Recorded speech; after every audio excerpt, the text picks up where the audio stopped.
Bueno, en esta primera sesión nos vamos a ocupar de la descripción del eje hipotalámico hipoficiario gonadal en las mujeres. Vamos a estudiar las relaciones que tienen las hormonas liberadas por el hipotálamo, su efecto sobre la adenohipófisis, y estas, las gonadotropinas liberadas por la adenohipófisis, el efecto que tienen sobre las gónadas y otros tejidos corporales. Es importante recordar que el ciclo menstrual masculino va a tener cambios rítmicos en dos órganos diferentes, que son el ovario y el útero. Las mujeres tienen unos ciclos predecibles que en promedio duran unos 28 días. Sin embargo, la duración de estos ciclos puede variar de dos maneras, tanto en qué tan temprano inician, qué tan tarde terminan en la vida, la menarquia y la menopausia, y cuánto duran los ciclos. Los ciclos pueden oscilar entre más 4 y menos 4 días en una mujer sana. Los cambios que le ocurren al ovario,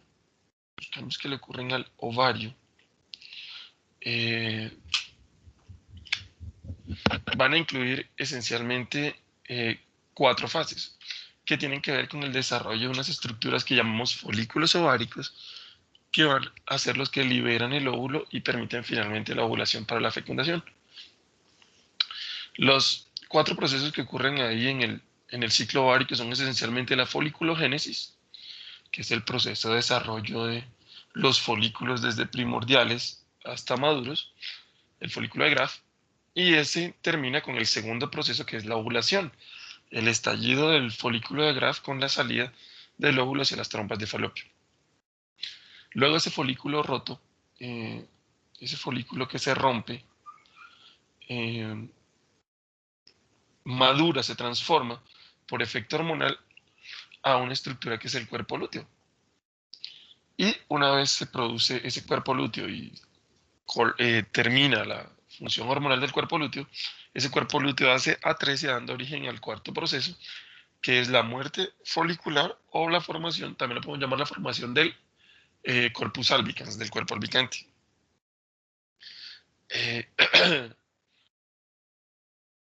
Entonces, uno puede dividir los procesos de foliculogénesis, ovulación, formación del cuerpo lúteo y formación del cuerpo albicante esencialmente en 2 etapas.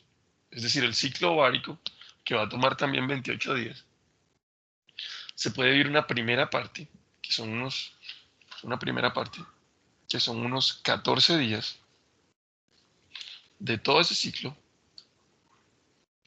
Una primera parte, digamos que esto es el día 0 y esto es el día 28.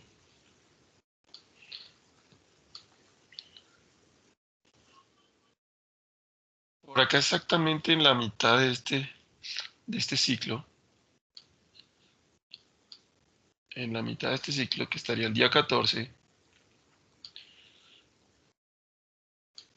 yo puedo dividir la primera parte de este ciclo.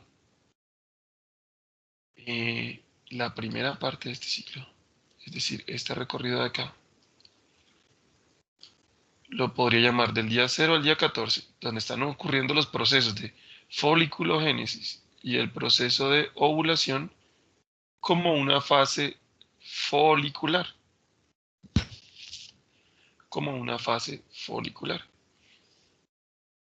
Depende de la formación de los folículos y el estallido de este para la producción del proceso que llamamos ovulación. Y la segunda mitad de este ciclo, que iría del día 14 al... En lo que tiene que ver con el ciclo ovárico solamente, podría llamarla la fase lútea. ¿Por qué la puedo llamar la fase lútea? Porque esos procesos que están ahí dependen del cuerpo lúteo. Esencialmente dependen del cuerpo lúteo. Entonces, espérame un momento.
Listo, entonces estábamos en que los primeros 14 días para el ciclo ovárico corresponden a la fase folicular y las últimas 2 semanas del ciclo corresponden a la fase lútea.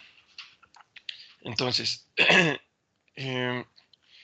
los cambios en el ovario están relacionados esencialmente con el proceso de que estos folículos contengan el óvulo o no. En la fase folicular, el óvulo está contenido dentro del folículo, mientras que en la fase lútea, donde se produce el desarrollo del cuerpo lúteo y además eh, la generación de este en cuerpo albicante, incluye un folículo roto que ya no tiene el ovario. Entonces, ahí tendríamos que anotar que las gonadotropinas que ya mencionamos cuando estábamos hablando de la fisiología reproductora masculina son dos, la FSH y la LH. Y ustedes pueden notar una relación directa con los nombres de las fases. Pero muy probablemente la FSH, la hormona folículo estimulante, como gonadotropina sea responsable de la fase folicular del ciclo ovárico, mientras que la LH, la hormona luteinizante, será responsable de la fase lútea del ciclo ovárico.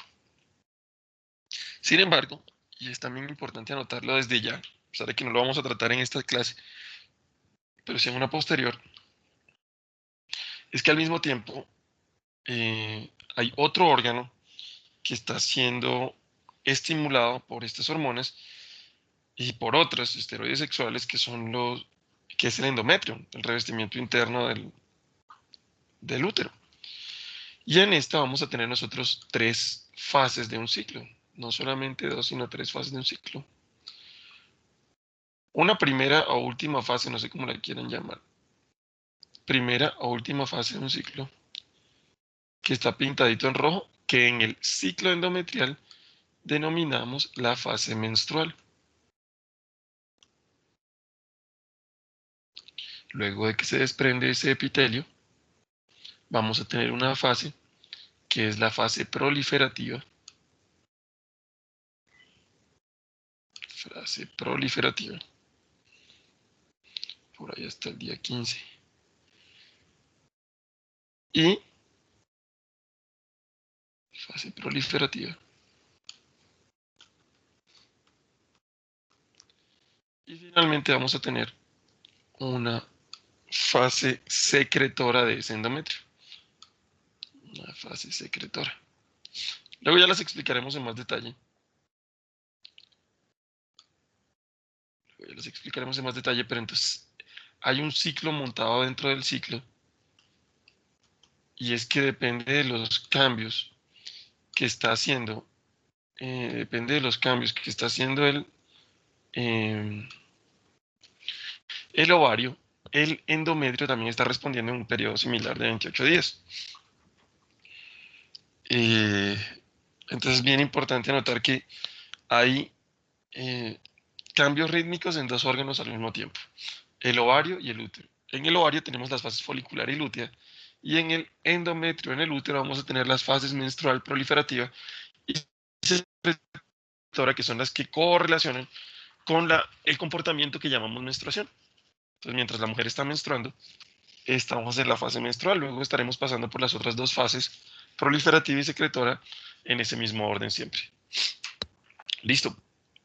Entonces, estas fases folicular y lútea van a correlacionar con los efectos de 2 gonadotropinas, que son la hormona folículo estimulante y la hormona luteinizante. Arranquemos desde el principio. La hormona hipotalámica, que controla la secreción de las gonadotropinas, es decir, una hormona que se sintetiza en el hipotálamo y que va a bajar por la parte intermedia de la adenohipófisis por el circuito hipotalámico hipoficiario y va a estimular las células adenohipofisiarias que llamamos las células gonadotropas. Es una hormona que se llama la GnRH. La leemos como gonadoliberina, hormona liberadora de gonadotropinas. Eh, Estos bajan por los vasos de la circulación porta, desde el hipotálamo hasta la hipófisis anterior. La hormona gonadoliberina, la GnRH, es una hormona polipeptídica, por tanto no necesita transportadores en sangre, puede viajar diluida directamente en la sangre. Después de ese viaje por ese sistema porta, la hormona de la gonadoliberina se une a receptores específicos sobre la superficie de las células gonadotropas. En respuesta a esta estimulación, las células gonadotropas van a producir las dos gonadotropinas, la FSH y la LH. Estas a su vez van a ir a los ovarios a inducir la producción de estrógenos y progestágenos de forma cíclica. Y las células del folículo van a producir también unas hormonas análogas a las que producía la célula de Sertoli, que son dos péptidos que se llaman las activinas y las inhibinas. Activinas e inhibinas.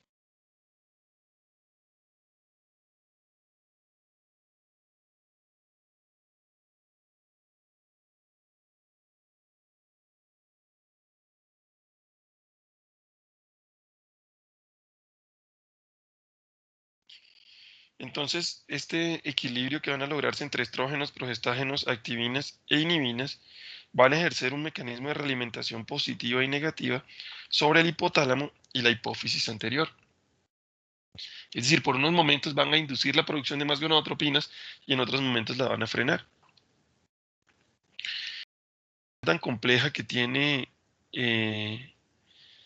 estas tres estructuras, el hipotálamo, la hipófisis y las gonadas, o sea, no tiene paralelo en ningún otro órgano del cuerpo ni en la fisiología masculina. Y esto va a generar un patrón menstrual de fluctuaciones hormonales. Entonces, las mujeres son bien especiales en toda nuestra especie y además este sistema dentro de su propia anatomía, porque el sistema tan delicado de realimentación positiva y negativa que tiene no existe para ningún otro sistema. Pero bueno, continuamos. La GNRH, que es la hormona hipotalámica, es la que está regulando esencialmente todo el ciclo menstrual. Y esa liberación de la GNRH es la que está ajustando con precisión las hormonas producidas por el sistema nervioso central y por los ovarios. El sitio específico, yo no sé si recuerdan eso de anatomía, pero el sitio específico donde se produce la GNRH es un núcleo que se llama el núcleo arcuato y otra zona que es el área preóptica del hipotálamo. Ahí es donde viven las neuronas que van a sintetizar la gonadoliberina y que a través de sus axones la llevan hasta una estructura que es la eminencia media para su almacenamiento y posterior liberación. Entonces, pregunta de examen, la síntesis de la GNRH ocurre en el núcleo arcuato y el área preóptica. Sin embargo, los axones de estas neuronas van a llevarlo hasta la eminencia media, en donde se almacena para su liberación. Obviamente tenemos centros superiores en el cerebro que activan la liberación de GNRH cerca de los vasos portales a partir de esa eminencia media. Y es por ese viaje de los vasos portales que la GNRH va a terminar en la adenopófisis. Eso no es así toda la vida. Antes de la pubertad, antes de la menarquia, las neuronas que sintetizan GNRH están quietitas, no están sintetizando nada de esta hormona. Por tanto, todo el sistema reproductor de ahí para abajo está inactivo. Sin embargo, después de los fenómenos que inician la pubertad, estas neuronas empiezan a liberar GNRH en pulsos rítmicos, es decir, lo liberan de manera alternada, no es una liberación constante.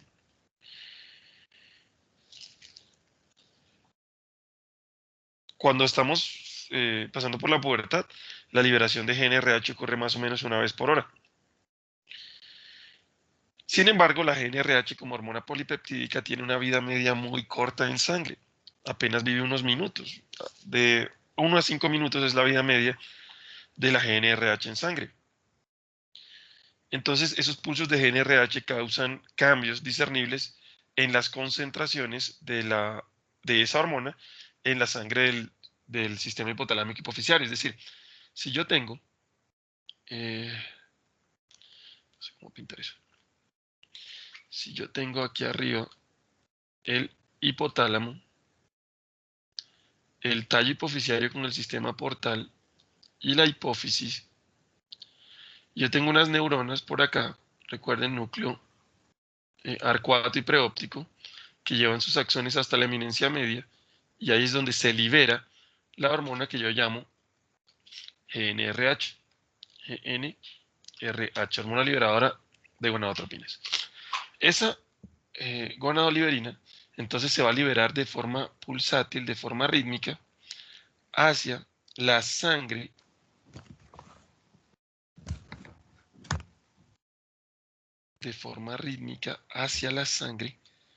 es liberada, pero no se está liberando todo el tiempo, sino que se está liberando en pulsos de una vez cada hora, una vez cada 90 minutos. Y como la hormona vive tan poquito en sangre, porque es rápidamente degradada y retirada, entonces hay unos efectos que se dan durante estos picos de liberación. Y como este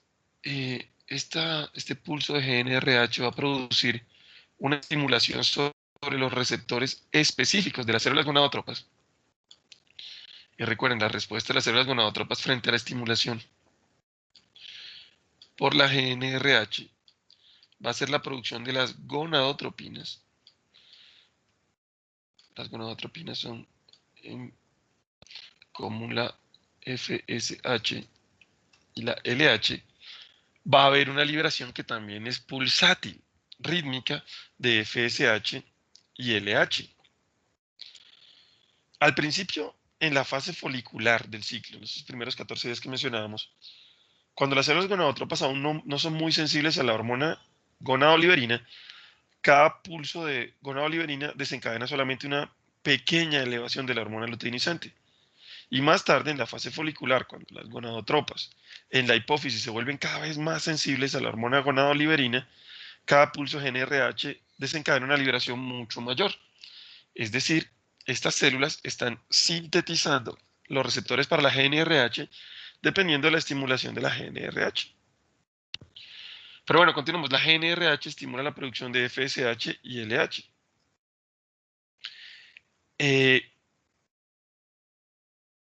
Bueno, no sé qué tanto recuerdan ustedes de señalización, pero si la GNRH es una hormona polipeptídica, tienen que recordar que entonces sus receptores son receptores transmembrana, es decir, la hormona no va a poder atravesar, no va a poder atravesar eh, la membrana celular. La hormona es hidrosoluble, la membrana es liposoluble, no se puede diluir en ella, no la puede atravesar. Y como no la puede atravesar, entonces sus receptores son transmembrana. Hay necesidad de una codificación de segundos mensajeros. Ese receptor de la GNRH es un receptor acoplado a proteínas G. Y el segundo mensajero que utiliza es esencialmente el inositol trifosfato y el DAG, el diacilglicerol. Entonces, en las células gonadotropas, cuando la GNRH está estimulando las células gonadotropas, el inositol trifosfato va a causar un incremento en la concentración de calcio intracelular, lo cual va a producir la exocitosis y liberación de gonadotropinas. Y por otro lado, el diacilglicerol va a estimular la proteinquinasa C, el cual va a llevar indirectamente, por otros mecanismos de señalización, a un aumento de la transcripción génica. Espérame un segundito, por favor.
Listo, niños, perdón la interrupción.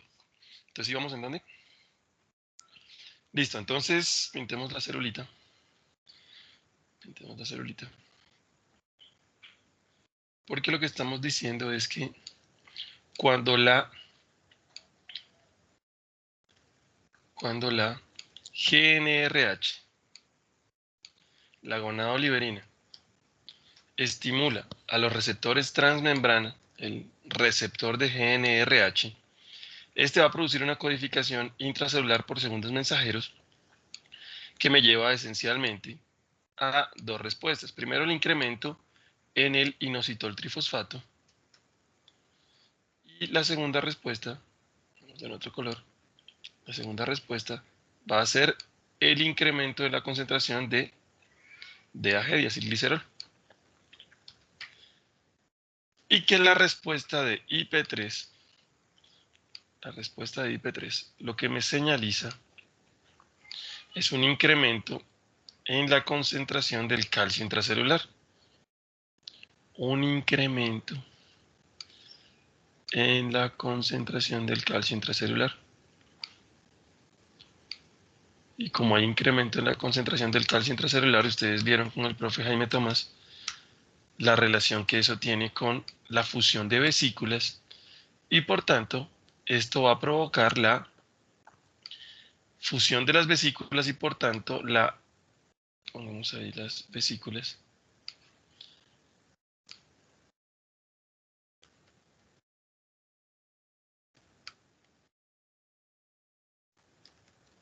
Y por tanto la exocitosis de las gonadotropinas.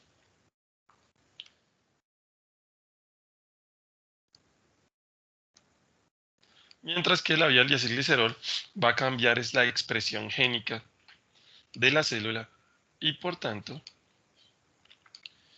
su comportamiento en síntesis de receptores y además de síntesis de más de estas hormonas. Entonces, podemos ver que la estimulación transmembrana de las células gonadotropas por efecto de la gonadoliberina va a tener como consecuencia la liberación, de las gonadotropinas. Yo no sé si ustedes recuerdan de la histología, pero cada folículo ovárico está compuesto esencialmente de dos tipos de células. Unas células de la teca y unas células de la granulosa. Unas células de la teca y unas células de la granulosa. Entonces, estas gonadotropinas van a viajar por sangre y son hormonas polipeptídicas. De hecho, son unos péptidos muy grandes con dos subunidades. FSH y LH viajan por la sangre y van a tener contacto con las células del ovario. Entonces, tú vas acá. Con las células del ovario.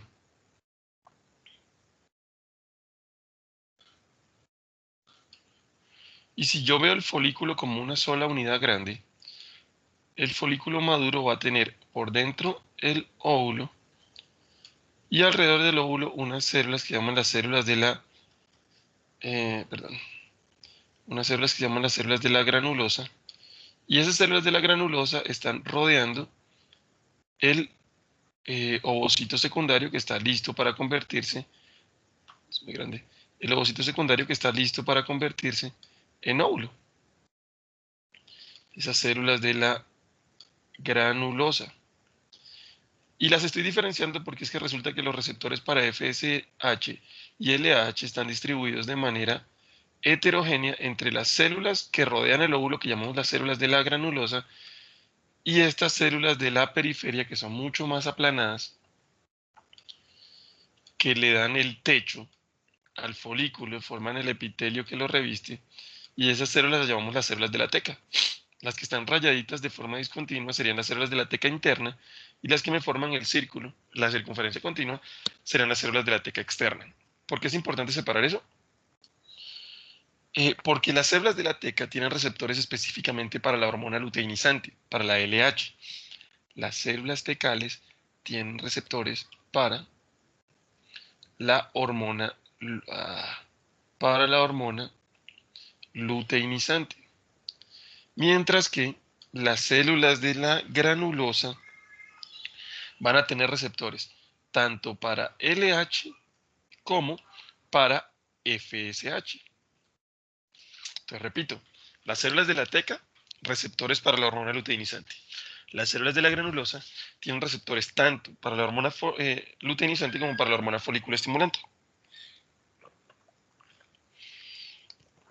Esto va a cambiar obviamente dependiendo de la fase, porque recuerden que las células de la granulosa ya no van a estar ahí cuando se rompe el folículo. Entonces, tendrá que ver con la fase del ciclo ovárico en el que estemos. Como LH y FSH son hormonas también peptídicas, son hidrosolubles, tienen que estar también acoplados sus receptores, es decir, sus receptores deben ser receptores transmembrana y estos deben ser acoplados a segundos mensajeros. Y el receptor de la LH y de la FSH son en conjunto asociados a la adenilato ciclasa. Y ustedes recuerdan que esa enzima, la adenilato ciclasa, convierte el ATP en AMP cíclico. Y el AMP cíclico va a estimular a la proteína quinasa dependiente de AMP cíclico, la PKA, y esto va a aumentar la expresión de genes cuyos productos o promueven la división celular o la síntesis de hormonas peptídicas y hormonas esteroideas. Entonces lo que vamos a tener es que las células de la teca, estimuladas por la hormona luteinizante, y las células de la granulosa, estimuladas por la hormona folículo estimulante, van a producir unas hormonas que son los progestágenos. Mientras que las células de la granulosa van a producir, estimulados por la FSH, estrógenos. Vamos a anotar eso. Entonces, las células de la teca,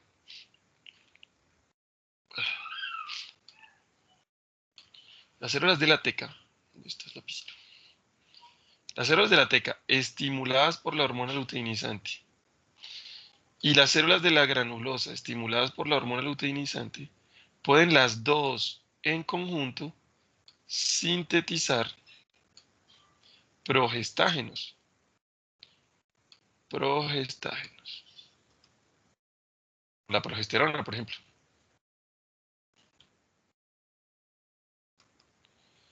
Mientras que las células de la granulosa, estimulados por las células de la granulosa, estimuladas por la FSH, van a sintetizar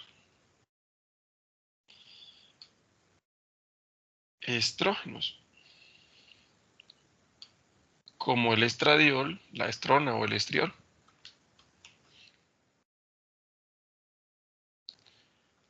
Estrógeno significa que produce estro, y estro significa menstruación.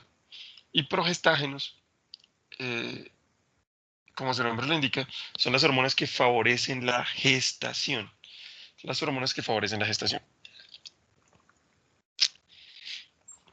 Y entonces las mencionamos aquí porque los estrógenos son las hormonas que en el sistema reproductor femenino van a producir los caracteres sexuales. Esa es la hormona feminizante, esencialmente el estradiol. Entonces, sobre las mamas, la acumulación de grasa, sobre todo lo que llamaremos en la tercera clase de hoy, que son los caracteres sexuales más femeninos secundarios, los estrógenos van a estar involucrados. Mientras que los progestágenos, van a estar relacionados más con la preparación del aparato reproductor para la preparación para el embarazo. Lo único que nos falta mencionar para poder cerrar el ciclo es que las células de la granulosa también van a ser, cuando son estimuladas por la FSH, producir dos hormonas que son las activinas e inhibinas.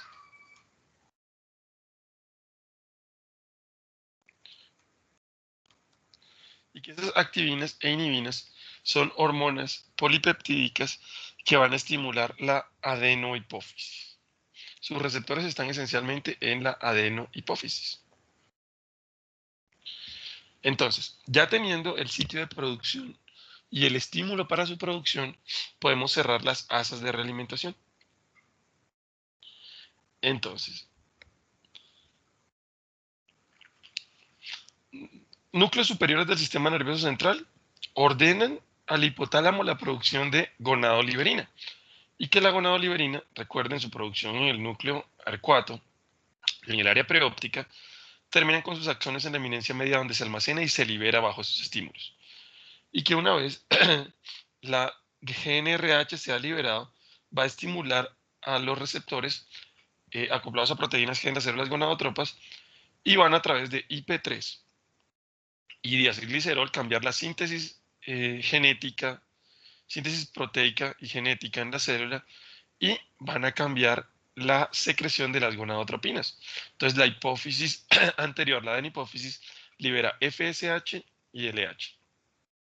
Y que la LH va a ir a estimular las células de la teca y de la granulosa y que la FSH va a estimular las células de la granulosa. Ahí las células de la teca y de la granulosa producen en respuesta progestágenos y estrógenos y que las células de la granulosa exclusivamente producen activinas e inhibinas.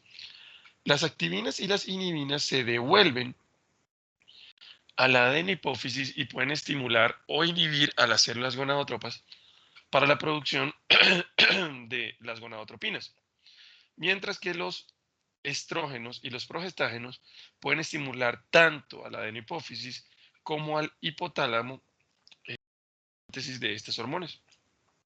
Entonces lo que vemos es un complejo de relaciones hormonales que en este momento no estamos diciendo ni aumenta ni disminuye la producción de una hormona, sino estamos diciendo que tiene receptores, porque en la siguiente sesión estaremos analizando específicamente durante qué momentos del ciclo se liberan las hormonas y cuándo tienen un papel de realimentación positiva o un papel de realimentación negativa.